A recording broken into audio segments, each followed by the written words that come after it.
श्रोता बंधु नमस्कार। आसंतु शुणिबा गोटे भिन्न स्वादर कविता। कवितार शीर्षक आउ आदौ जीविनी बुली। दिने गोटे डाक्तरखाना को गली जड़े डेलीवरी पेसेंट सांगरे कथबार्ता पदे हेली।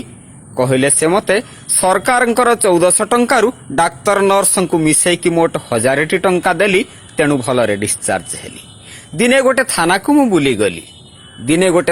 मु बुली गली। हाजत भितरे बसी कांदुथिबा लोकटी सांगरे कथबार्ता पदे हेली। कहले भाई रे दोष जीए कला खटरे शोइला माल पानी देला बोली देलिनी बोली मु एतिकी हिनस्ता हेली। दिने गोटे ब्लॉक को बुली गली। देखिली लोकटे हिसाब करुची डायरी ताहार खोली। पचारिली भाई कौन लेखुच? कहला नाई मो किछि नुहे, ये देखुची मु पीसी देई देला परे अकाउंट को मो केते आउ जीवो चाली।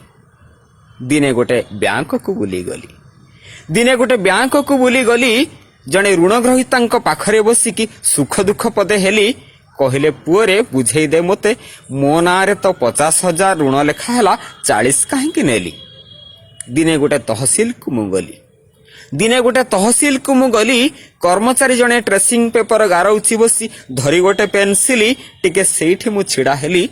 लोकटे आसिला कहला हई हो 1000 टंका तो देली, मो जमी पाख गोचर केमिति महांती बाबू खाता को जाइछि चाली। दिने गोटे विद्यालय को मु गली। जने छोट पिला संगे मध्याह्न भोजन बाबदरे कथा हेली। कान पाखे मोर चुपकी कहला आम हेड सार भारी भल सार अंडा तक नहीं जतन तांकर घरे रखुचंती डेली, मूसा माने काले एठी खाई जिवे बोली। दिने गोटे धर्मानुष्ठान को गली। घंटाए बसिकी प्रवचकंकर वचन को सुनी नेली। सभा शेष हैला। साक्षात पाइकी बाबांको पाखकु गली। देखिली बाबांको गोरा मुह पूरा नाली। कथाटा पचारि देली। कमिटी मेंबर कहिले गुरुजी बाबा कहूथिले रातिके 20, आमे कहूछु एई वर्षटा आर्थिक नियंट 10 कि 15 नहीं जाई थांतु बोली। बाबा तम हेई जाउचंते देख चाली। एबे मु भाबिली केउठिकी आउ आदौ जीवेनी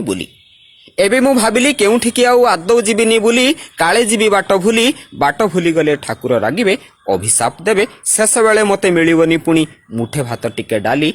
केउठिकी आउ आदौ जीवेनी बुली।